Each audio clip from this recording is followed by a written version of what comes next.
சங்கீதம் 14. இதன் வரலாற்று பின்னணி மற்றும் முக்கிய செய்திகள் என்ன? சங்கீதம் 14 தாவீதால் எழுதப்பட்டது. இது மனிதனின் பாவத்தையும் தேவனை அறியாதவர்களின் நிலையையும் தேவனை தேடுகிறவர்களின் நம்பிக்கையையும் வெளிப்படுத்துகிறது. சங்கீதம் 14இன் தலைப்பு இராக தலைவனுக்கு ஒப்புவிக்கப்பட்ட தாவீதின் சங்கீதம்.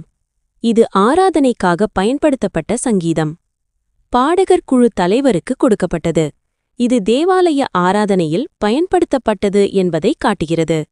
வரலாற்று பின்னணி. தாவீது ராஜாவாக இருந்த காலத்தில் இஸ்ரவேல் மக்கள் மத்தியில் ஒழுக்க சீர்கேடுகள் பெருகியிருந்தன. தேவனை மறந்து அக்கிரம செயல்களில் ஈடுபட்டிருந்தனர்.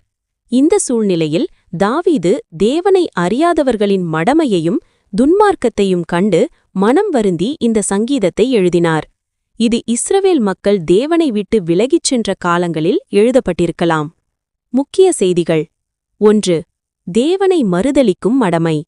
தேவன் இல்லை என்று சொல்வது ஒருவரின் ஞானமின்மையையும் ஆன்மீக குருப்புத்தன்மையையும் காட்டுகிறது. 14.1. மனிதனின் பாவ இயல்பு. மனிதன் பாவத்தில் விழுந்த பிறகு தேவனை விட்டு விலகிச் சென்று தன் சுய சித்தத்தின்படி வாழ்கிறான். 14.2. துன்மார்க்கரின் கொடுமை. துன்மார்க்கர் தேவனுடைய ஜனங்களை ஒடுக்கி அவர்களுக்கு தீங்கு செய்கிறார்கள். 14.1. தேவனுடைய பிரசன்னம். தேவன் தம்முடைய ஜனங்களோடு இருக்கிறார். அவர் அவர்களை பாதுகாக்கிறார். 14.5. இரட்சிப்புக்கான ஏக்கம். தேவனுடைய ஜனங்கள் இரட்சிப்புக்காகவும் விடுதலைக்காகவும் ஏங்குகிறார்கள். 14.7. மேசியாவை பற்றிய குறிப்புகள். இரட்சிப்பின் தேவை. சங்கீதம் 14 மனிதன் பாவத்தில் விழுந்ததால் அவனுக்கு இரட்சிப்பு தேவை என்பதை வலியுறுத்துகிறது.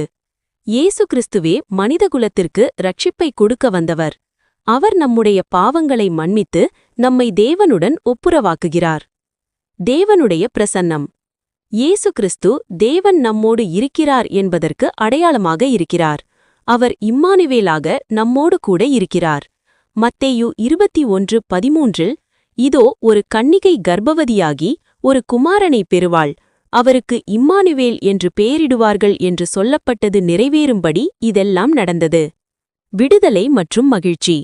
இயேசு கிறிஸ்து நம்மை பாவத்திலிருந்தும் சாபத்திலிருந்தும் விடுவித்து நமக்கு உண்மையான மகிழ்ச்சியையும் சமாதானத்தையும் அளிக்கிறார்.